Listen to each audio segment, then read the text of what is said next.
আমরা ক্ষমতায় গিয়ে সংস্কার করব, এগুলি ভাওতাবাজি। যদি চাঁদাবাজি বন্ধ হয় তাহলে আওয়ামী লীগ, বিএনপি, জাতীয় পার্টির মতো দলগুলো কর্মী খুঁজে পাবে না। আর যদি দুর্নীতি বন্ধ হয় তাহলে এই দলগুলো নেতা খুঁজে পাবে না। চাঁদাবাজি করে তারা কর্মী তৈরি করে, আর দুর্নীতির পথ উন্মুক্ত করে তারা নেতা তৈরি করে। অতএব সবচেয়ে বড় সংস্কার হলো এই চাঁদাবাজি বন্ধ করতে হবে, দুর্নীতির পথ বন্ধ করতে হবে। আর যে সমস্ত দলগুলো অতীতে দুর্নীতি করেছে, এই সমস্ত দলের দুর্নীতিবাজ নেতারা তারা যাতে আগামী পার্লামেন্টে যেতে না পারে এই পথ বন্ধ করতে হবে।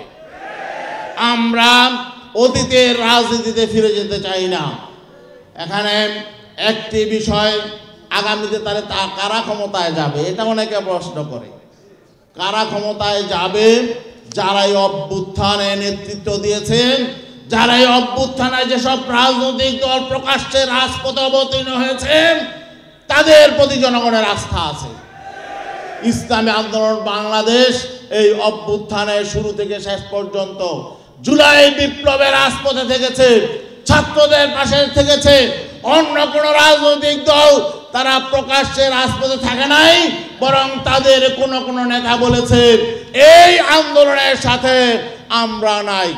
যে সমস্ত দলের বড় বড় নেতারা বলেছেন যে ছাত্রদের এই আন্দোলনের সাথে আমরা নাই, তারা আবার এখন এই আন্দোলনের কৃতিত্ব দাবি করে। কিন্তু আমরা শুরু থেকে বলেছিলাম আমরা এই আন্দোলনের সাথে আছি, আমরা এই বিপ্লবের সাথে আছি, এবং আমরা 5ই আগস্টের অভ্যুত্থানের আগেই বলেছি যে শুধু সরকারের পরিবর্তন নয়, বরং রাষ্ট্র সংস্কার করতে হবে।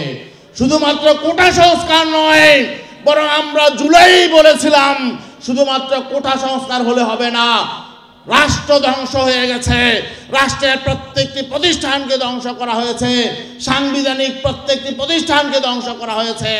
অতএব কোটা সংস্কারের পাশাপাশি রাষ্ট্র সংস্কার করতে হবে। এটা আমাদের 5ই আগস্টের পরের দাবি নয়, বরং জুলাই বিপ্লব যেদিন থেকে শুরু হয়েছে সেদিন থেকে আমরা দাবি জানিয়ে এসেছিলাম। অতএব এখন যদি কেউ বলে আমরা ক্ষমতায় গিয়ে সংস্কার করব, এগুলি ভাওতাবাজি।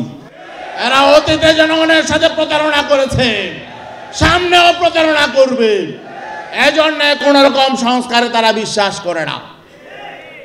ইসলামী আন্দোলন বাংলাদেশ এক প্রমাণিত হয়েছে একটি দেশপ্রেমিক রাজনৈতিক দল। শুধুমাত্র এই 24 জুলাই বিপ্লব নয়, শুধু এই চেতনায় ইসলামী আন্দোলন ধারণ করে না, বরং ইসলামী আন্দোলন বাংলাদেশ যেই চেতনার ভিত্তিতে বাংলাদেশের মানচিত্র নির্মিত হয়েছে, বাংলাদেশের মানচিত্র 71 নির্মিত হয় নাই। আমরা ভূখণ্ড পেয়েছি 1947 দেশ বিভক্তির মধ্য দিয়ে। যেই চেতনার ভিত্তিতে 1947 আমরা নতুন ভূখণ্ড পেয়েছি, নতুন মানচিত্র পেয়েছি, এই চেতনা আমাদের মধ্যে আছে। 1971 সাম্য, মানবিক মর্যাদা এবং সামাজিক ন্যায় বিচার প্রতিষ্ঠার চেতনা আমাদের মধ্যে আছে। আমরা 47 চেতনাকে যেমন ধারণ করি, 71 চেতনাকেও ধারণ করি, তেমনি ভাবে আমরা এই 24 জুলাইয়ের চেতনাকেও আমরা ধারণ করি।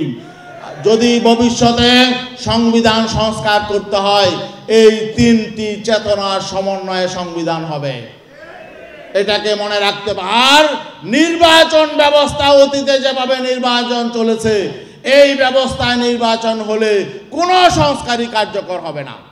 কারণ যদি সৎ মানুষ, প্রকৃত জনপ্রতিনিধি, মানুষকে যারা ভালোবাসে, দেশকে যারা ভালোবাসে, এমন যোগ্য মানুষ যদি পার্লামেন্টে যেতে না পারে, পার্লামেন্টে যদি দৈত্য দানবরা শুধু যায়, কালো টাকার মালিক এবং পেশি শক্তি যাদের আছে তারাই যদি শুধু পার্লামেন্টে যায়, কোনোদিন দেশ সঠিকভাবে পরিচালিত হবে না।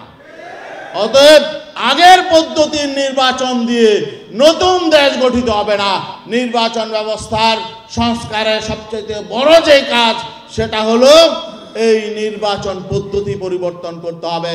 এজন্য আমাদের নেতা পীর সাহেব চরমরাই 2008 সালে দাবি জানিয়েছিলেন পিআর পদ্ধতি, সংখ্যানুপাতিক পদ্ধতির নির্বাচন ব্যবস্থা লাগবে। অতএব এই সংখ্যানুপাতিক পিআর পদ্ধতির নির্বাচন ব্যবস্থায় যাতে আগামীতে নির্বাচন হয়, সব দলের মধ্যে এক আছে, শুধুমাত্র চায় না বিএনপি। কেন চায় না? তারা একাই 300 আসন নিয়ে নেবে এমন একটা মতলব তাদের আছে।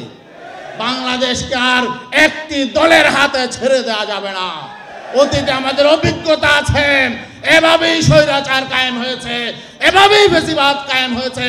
অতএব আমরা আগামীতে নতুন কোন স্বৈরাচার, নতুন কোন ফ্যাসিবাদ যাতে ক্ষমতায় না আসতে পারে এমন সকল পথ বন্ধ করে দেব ইনশাআল্লাহ। আল্লাহ হাফেজ।